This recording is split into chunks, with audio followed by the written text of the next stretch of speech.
I think that so many women, because of our stereotypes and our misunderstandings of ADHD, fidgety Phil who couldn't sit still, the stereotypical little boy that was boisterous and disruptive in the class is not a lot of girls and women's experiences.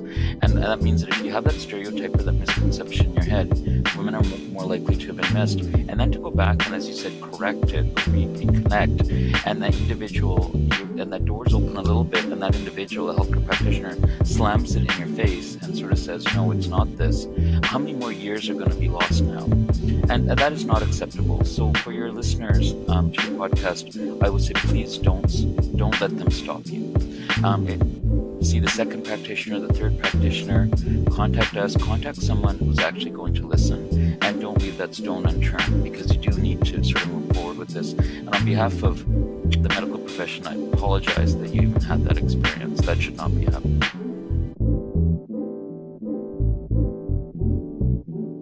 Hi, my name is Audrey McKinnon. I'm 38 years old, and just 2 years ago, I was diagnosed with ADHD. It's a diagnosis I suspected since high school, almost as long as I wondered if I might be autistic too. But I'm not the typical stereotype of either, and just like many other girls, I was easy to miss. I almost failed art in grade 3 because of a crumpled up assignment I tried to take home and finish, then didn't, but I was easy to miss. I barely finished high school with 1% in English and 49% in math just weeks before the final credits were due, but I was easy to miss. I changed jobs, careers, and apartments as if change was water and crisis was air, but I was easy to miss. Just like many girls, I was found to be depressed and anxious or just dismissed in the doctor's office. In the real world, I was lazy, disorganized, and weird at best. At worst, I was a problematic, burnt-out employee and alcoholic, and as a consequence for my impulsive decisions and misjudgments, there were times I was homeless and hungry. Like many girls my age, just finding out they meet the criteria for ADHD, autism, or both. Only now, after decades of shame for failing so badly within the framework of neurotypical expectations, like many girls my age, I was misdiagnosed, dismissed, or missed altogether. And so that's what this podcast is about. It's a collection of stories to start correcting the narrative about ourselves, because we deserved better. And it's not too late to start now.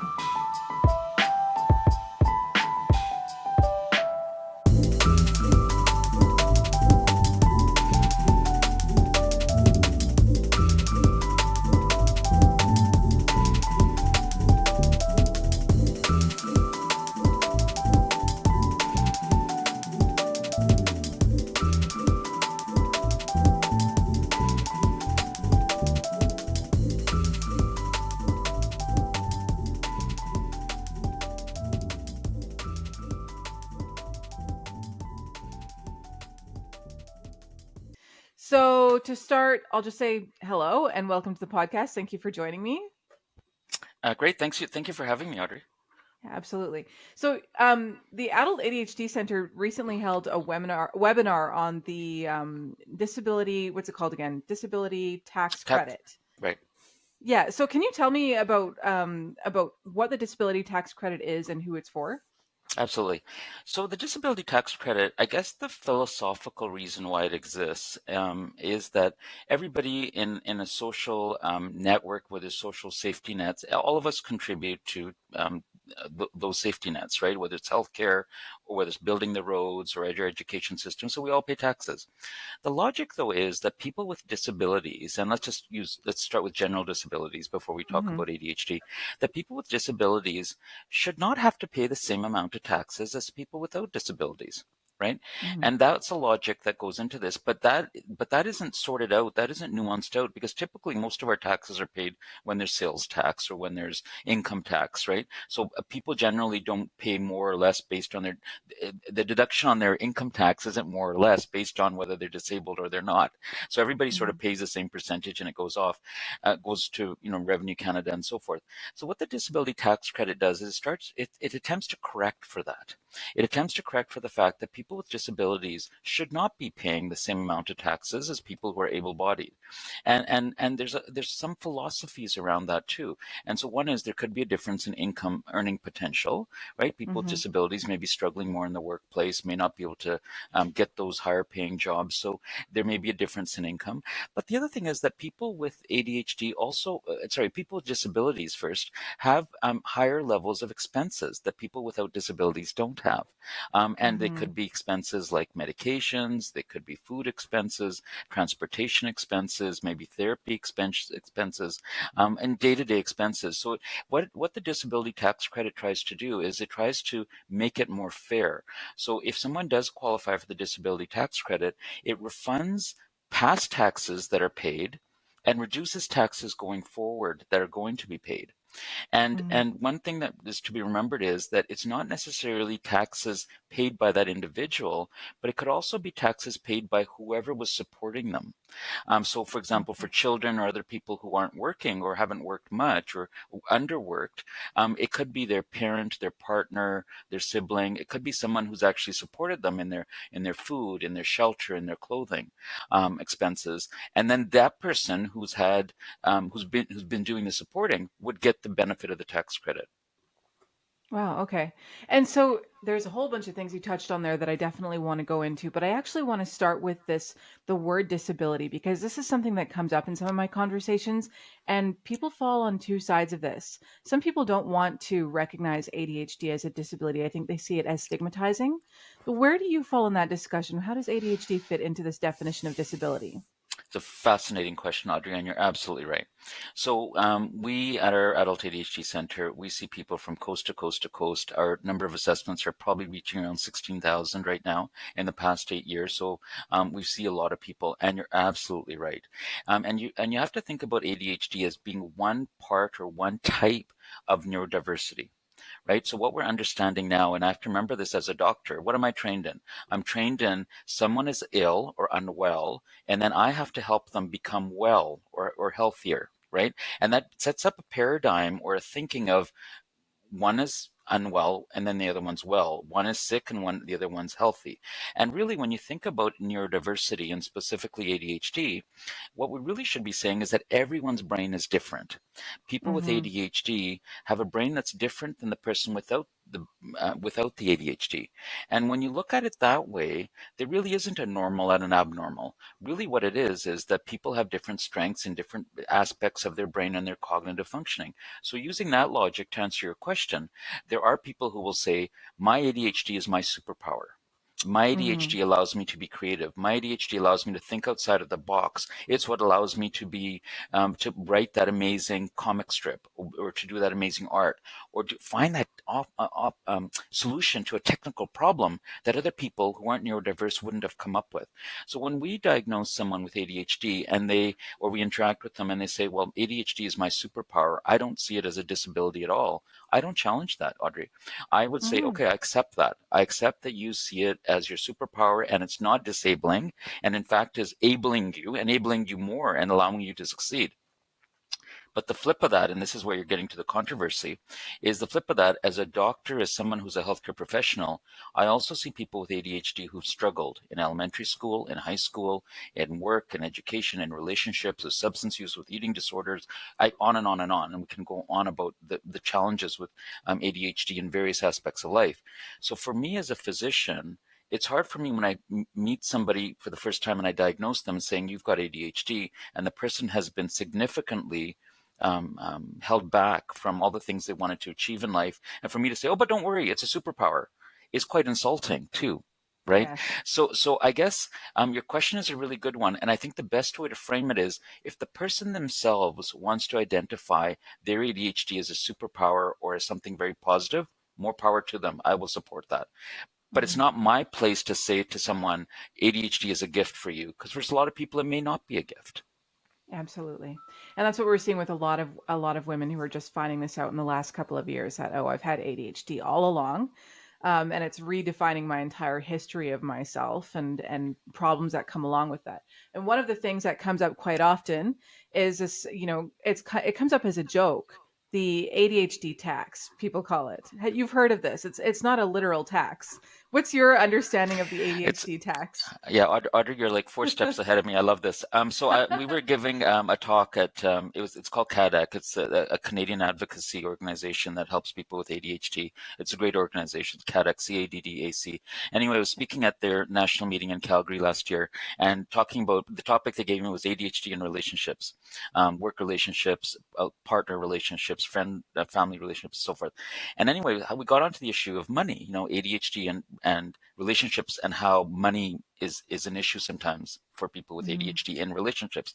And this one fellow at the front of the room said, "Oh, you're talking about the ADHD tax." And I had never heard the term, right? And I know exactly. And I'm like, I'm sorry, sir, could you explain what you mean by the ADHD tax? I actually hadn't heard that. And he said, "Are you kidding me? You've never heard this, Dr. Parhar?" And I said, "No, I'm sorry, I've never heard it, but do explain." And he said, "Well, I forget to because of my ADHD, I forget to return my library books on time. I get fined. I forget to pay my I forget to pay my credit card bills on time. I get penalized for that. I forget where my car is parked and it gets towed, right?" And he says, so I get penalized for that. And then you could go on and on. It's the extra cost of extra cost of medications, having to re-register for courses because the timelines elapsed. And so what he was getting at, and I totally understood it, but I didn't know that term, was that people with ADHD do end up costing more. They end up spending more. So there is something that wouldn't otherwise be an expense to that individual and to their family if they didn't have ADHD. And so I Yes, understand the concept of ADHD tax, and I know you said people kind of joke about it, but it's actually quite significant. it is And serious. Yeah. depending on those penalties and the expenses, that's an easy 15, 20, 40% extra that someone with ADHD might be spending that people without ADHD don't spend. Absolutely. You would not believe the executive functioning that it takes to cancel a subscription to something sometimes. Or That's my or Achilles heel for me. or even looking at your statement and saying, "What is that?" Like Yes. I know it's only $11.99 a month, but what is that? What am I Yes. And then paying for? there's recognizing it, and then there's the actual taking care of it, and that's the part. I have a friend who I've talked to about maybe we need to just have a little like get together where we sit there and like co-regulate while we just like unsubscribe from things and like get ourselves out of all of these financial, nickel and diming ourselves Yeah. constantly, but it's You, so hard to get out of them. Audrey, you know what you've just described is another thing that people with ADHD do. It's called body doubling, right? So Yes. what you could actually do is, you're right, body double with someone else who also has to fix up their unnecessary expenses, and both of you work on it and keep each other accountable. Yes, it's a good idea. I might have to organize something. Yeah. Okay, well, let's get back to the disability tax credit because does the disability tax credit take that into account, or are we talking about other kinds of expenses that adults with ADHD are dealing with? Yeah, so great question. So I've been the medical director at the ADHD Center for 8 years since we started. But before that, and still, I'm my niche or my work is I'm an occupational physician and disability medicine physician. So my practice has always been people with disabilities, invisible and visible disabilities over 30 years. Hmm. So I've been filling out the disability tax credit applications for people with spinal cord injuries and brain injuries and bladder problems for years and years. And I'm embarrassed to share this, but I will tell you is that when we started the ADHD Center, I did not even think about ADHD as being relevant for the Mm, disability tax credit. And then yeah. this one patient came to see us for follow-up to get his medications adjusted. And he said, "Dr. Parr, I have a beef to pick with you." And I said, "What?" He said, "You diagnosed me 2 years ago. Why didn't you tell me then? I could have applied for the disability tax credit." And I said, "I didn't even think of it." And now we tell absolutely every, he said, would have helped me out and my family so much. He said, "I did eventually." So now with every consultation, we tell people that now that they have a diagnosis, they should look into this. What you said is Okay. really important. In order to qualify, it's not the diagnosis. So the diagnosis is important, but it's not the critical piece. So just being diagnosed with ADHD does not qualify you for the disability tax credit. Whatever the medical condition is, in this case ADHD, it has to significantly impact day-to-day functioning. Right.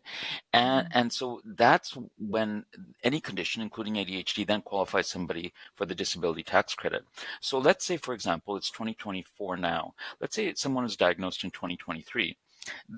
When you get past taxes refunded, the CRA typically goes back about 10 years and to a maximum of 10 years. So you don't, it's so the refund doesn't come from 2023. It's whenever that condition was disabling. And Audrey, you Mm, know well that ADHD is a lifelong condition. mhm, Most people could have been diagnosed at the age of 5 in kindergarten or grade 1, if somebody was astute enough to have recognized it in individuals, especially women that often get missed, as you and I have talked about already. Um, mhm. is that you could potentially backdate it to the age of 5, but you don't really need to, because the most the CRA is going to refund is 10 years. And so what you then need to say is, what in the last 10 years has been the impact of ADHD on your day-to-day living?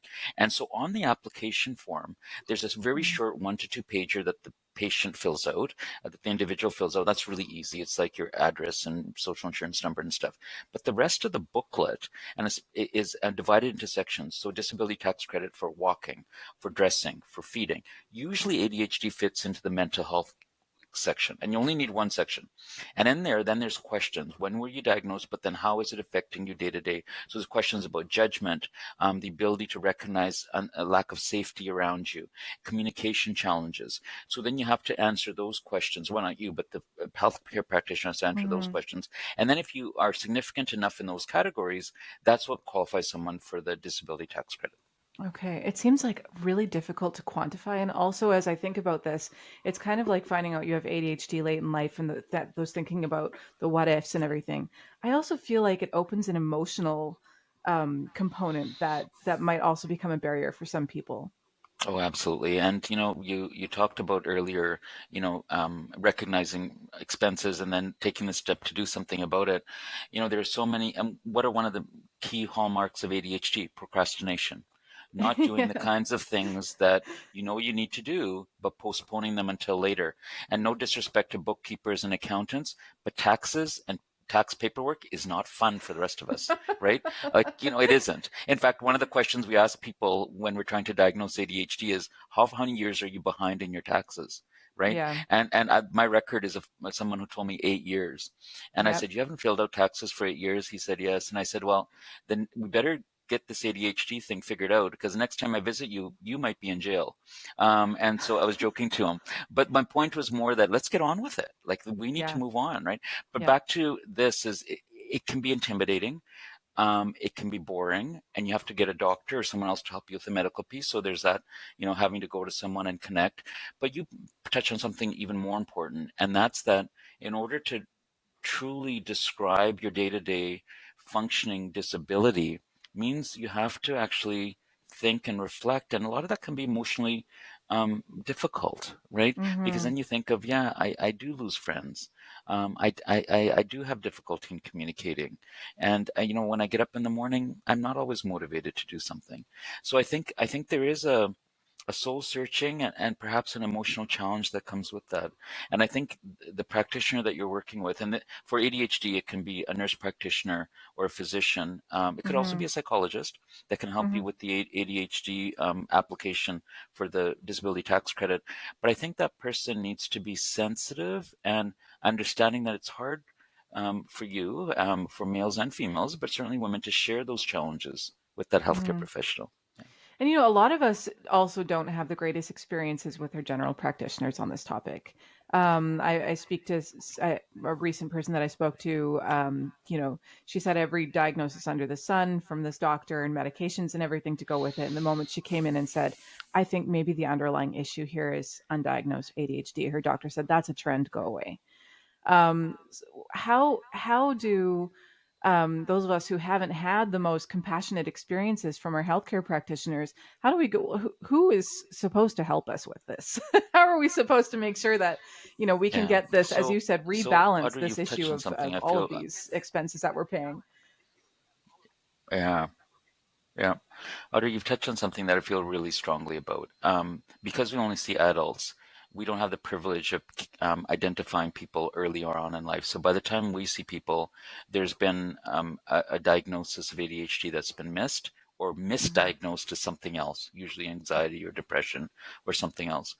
And so I'm a pretty calm guy, but one of the things that really upsets me is that experience that you just described. The patient, the individual, works up the courage to go to their doctor.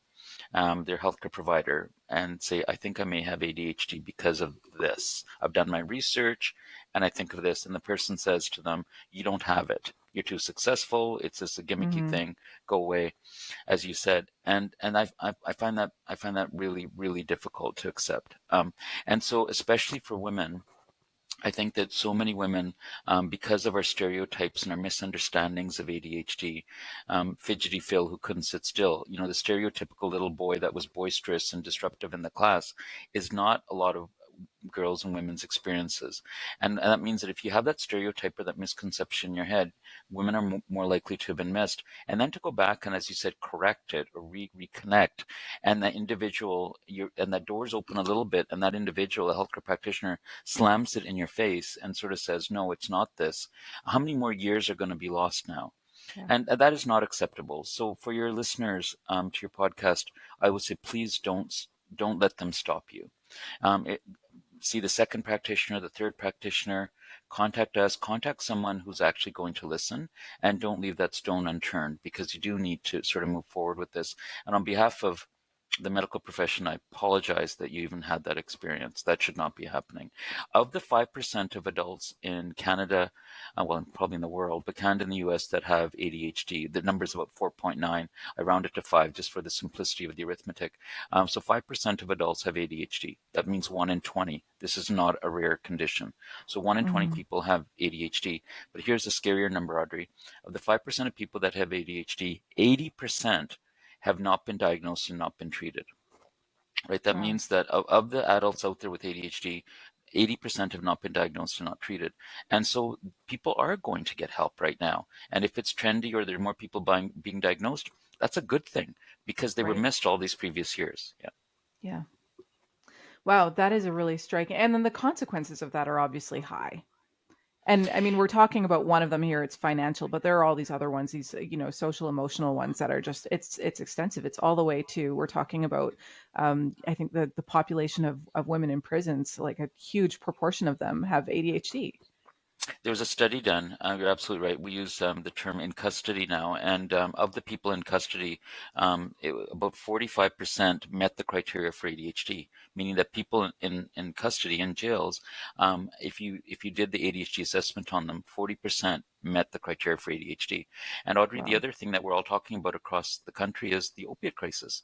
And, many of us got together and forwarded letters to the ministers of health and said, you will not have an opiate crisis management strategy unless you also have an ADHD management strategy, because a lot of the people who have substance use disorders, including women, are an undiagnosed, untreated ADHD as well.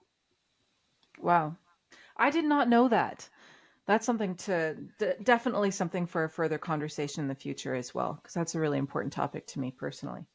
Well, let's wrap this up and kind of like go. It's so hard to stay on topic when you have so many interesting directions to go as well, and you're just such a wellspring of information. But sticking with this issue of money management, the disability tax credit, let's wrap this up with where should people go if they are thinking, I want to take advantage of this and I don't know where to start. Excellent question. So I think there's a few stops. As I often joke, never take financial advice from a doctor. Ask someone who actually knows about money. When I'm sharing experiences about the disability tax credit, obviously I'm speaking about the medical component of that. So it would definitely speak to whoever helps you with your taxes. So whether it's a family member, a friend, an accountant, one of the commercial companies that I'm not going to name, but ask them, is it worth my while to apply for this? Because there's probably going to be some expenses related to filling out the form, getting a doctor or someone to sign off on it. So speak to someone who helps you with your taxes to understand what the benefit will be. From our experience, I can tell you for most people, there's a great benefit. There's another component and so because you get up to 10 years of past taxes refunded, that comes back to you as a lump sum, which can help individuals and families a lot. And then also it reduces taxes going forward. And Audrey, I need to share this story. So I was giving a talk in Burnaby at a community center. The other Dr. Parhar and myself and this couple came up to me right before the presentation and said, I want to thank you for helping me with my disability tax credit. After we were diagnosed, I was diagnosed with ADHD. And I said, oh, you're welcome. And she goes, no, I don't think you understand the impact it had on me. And I said, Yeah, I explained. And she said, and she named the numbers of dollars, and it was many thousands of dollars. And I said, oh, first of all, my jaw dropped open because I didn't realize it was that much money. And then Wow. I said, and then, I made the mistake of a bit of a judgment, I have to admit, where I said, oh, did you put it in savings or RSPs or something? I didn't know. And she said, no. She said, I didn't actually. She said, my partner and I went back to Scotland to visit my heritage home that we wouldn't have been able to visit otherwise. And we did it Uh, twice. And I thought to myself, and she goes, that was really life changing and important to me. And I thought wow. to myself afterwards, we need to tell more people about this, right? Because this could impact a lot of people's lives. And that's really important, is that it can, that sum of money makes a big difference in a lot of people's lives. And the other aspect is that once you get the disability tax credit, it actually opens up a bunch of other federal programs. So it's often a gatekeeper for other federal programs. One is called the Disability Savings Plan. And so much like RSPs for abled people, Mm. for people with disabilities, once you qualify for this, you can actually go into a program where you can save for your future retirement if you have a Wow. disability. And again, using the logic that people with disabilities don't have as much ability to save for their retirement. So there's a bunch of other, and there's a child benefits program. There's a bunch of other programs that qualifying for this opens you up to. And you can go to a government website to get all these details, but it does open up a lot of other doors. So to answer your question, go to your accountant first, perhaps, and then if you think you'd like to apply for it, go to your healthcare practitioner. It's always best to get the healthcare practitioner that knows you best to help you with the medical portion. So that could be a nurse practitioner, it could be a physician, it could be your psychologist. And if they won't, or they're reluctant to, then look for other people to sort of fill in that gap, centers like ours or others. But it's best to go with whoever knows you best first. Fantastic. Extremely helpful. And I'm sure this won't be the last time that we talk.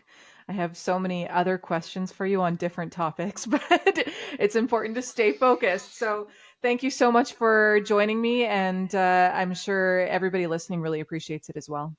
I'm honored and humbled to be on your program, Audrey, and best of success to you in this great initiative with your podcast. Thank you.